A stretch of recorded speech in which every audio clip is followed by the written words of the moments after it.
Hey guys, welcome back to another video. I hope you guys are having a great day. If you have been paying attention to the crypto market in the last 24 hours, it's very clear to see that we were able to get a reversal, which was a lot quicker as compared to what we expected from the pullback that we received.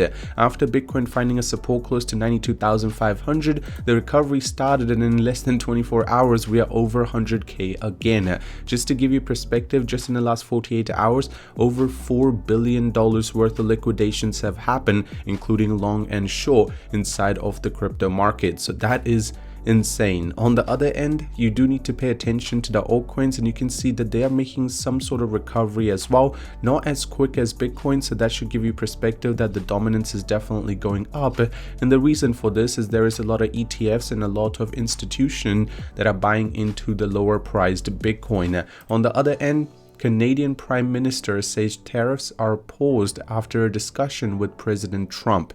And this is the reason why initially this rebound happened so quickly, because first of all, with Mexico, they also paused the tariffs for 1 month, and also with Canada, they paused it after seeing such a shocking turn of events for the stock market and also crypto. On the other end, President Trump says Elon Musk's Doge is finding tremendous amounts of waste, fraud, and abuse of cash from the government, and Dogecoin creator responds to Dogecoin price crashing with a brutal honesty. Before we get into all of this, if you guys are here for the first time, you want to stay up to date with everything to do with the crypto market, and especially Dogecoin, I highly recommend you scroll down, tap the red subscribe button for the latest and the greatest news first. While you're there, slap a like on the video, just help the YouTube algorithm push the video out to more people. More people are paying attention to what is happening in the crypto market. They decide to buy into it, it starts spiking up, the user engagement goes up, and a lot of us make a lot of profit. So make sure you go down and slap a like on it. Now, first of all, I just want to show you guys the price action of Dogecoin. This will give you perspective for the entire market, and that's why I feel like Doge is probably the best example for all of this. Now, first of all, we noticed that this pretty much sell-off was really strong. There was a very strong chance that we were going to consolidate all the way down here, but the reason we were able to recover so quickly is due to the fact that we actually hit a really strong support, which is close to 20 cents. So that must have triggered many people's limit orders, or especially limit buy orders. So all of those people who were getting liquidated, and that's the reason the market kept shifting downwards. At one point, which was the support at 20 cents, there was a lot more buying orders as compared to the sell or liquidations, and that's why we were able to recover. And this short period of time where we were consolidating at 23 cents, that's pretty much when Bitcoin took over and started recovering, and that's exactly the same amount of recovery that Dogecoin was able to do. Just to give you perspective, the reason Bitcoin was able to make a bigger recovery is because the amount of institutional cash that's actually flowing through. And another thing that you should be paying attention to is the amount of trading volume that's actually flowing through Dogecoin right now, close to 10 billion. And just to give you perspective, it's nearly as same as Solana, and Bitcoin's trading volume is nearly 110 billion, while Ethereum is also doing extremely well. And the reason for this is because the meme coins are definitely making a recovery. Now, first of all, I want to show you guys this. So the price collapse came broader 2.2 billion liquidation event, largely driven by ongoing tariff tension. The sell-off dragged down multiple assets, but for many, the focus landed on Dogecoin. Billy, better known as the creator of Dogecoin alongside with Jackson, decided to say this: learn how any market works. It's not magic. Well, simple as that. I mean, he's not wrong, because if you think about it, if you're investing in crypto is an extremely volatile market. If you are going to be, leaving the market just from a little bit of a pullback, well, let's just say crypto is not for you. Stock market is a better option, because if you want something more volatile, you go with crypto. And if something is volatile, the risk to reward ratio is equally volatile. So if you got in at the wrong time, well, there is a higher chance that you will be seeing a pullback.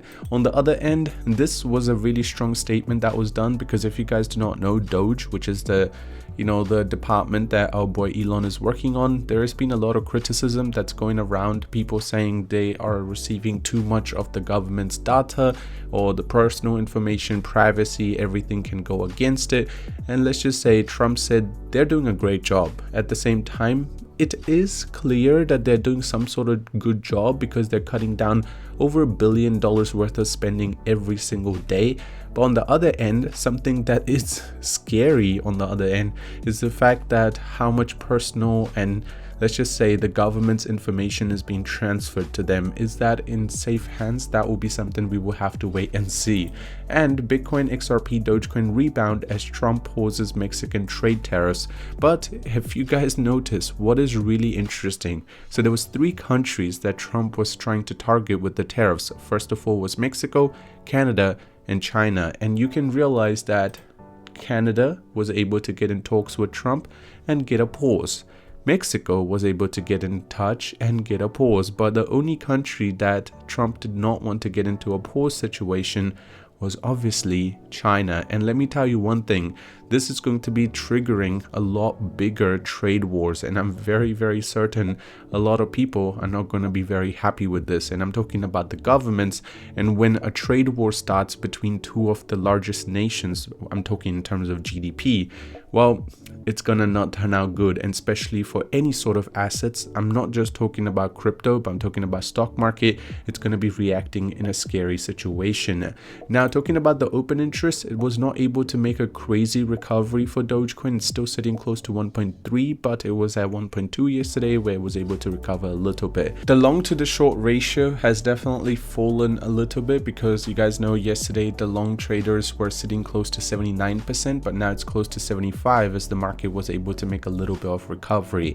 On the other end, President Trump signs an executive order to create a souvenir wealth fund. Now, what kind of fund is this going to be playing out? We will have to wait and see.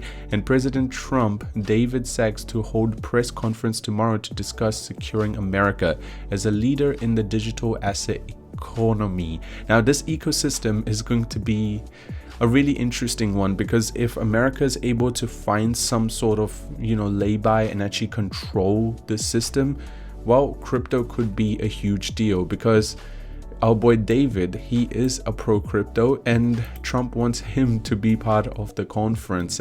And Thailand SEC embraces blockchain, plans to launch DLT based debt instrument trading system. So another country that's actually coming into the crypto space and actually using it properly. And the SEC of Thailand, I'm very happy, as let's just say the American SEC is also going to be doing well after Trump get into the office for crypto stance. And Utah likely to become the first US state with a Bitcoin reserve. Now, you guys know that many, when I'm talking many, I mean many of the different states in America are trying to get their Bitcoin reserve set up, but Utah is definitely in front of the lead, or front of the pack. BlackRock's Bitcoin ETF experiences a massive outflow, and that's why it's a little bit of a scary situation, because if the tariffs go back to what it was supposed to be, this could turn out to be another red day. So just be very cautious if you guys are going to be leverage trading. At the end of the day, this is all my advice, or this is all my opinion. This is not financial advice, so make sure you guys do your own research. Other than that, thank you for watching. I hope you have a great day, and I'll see you soon.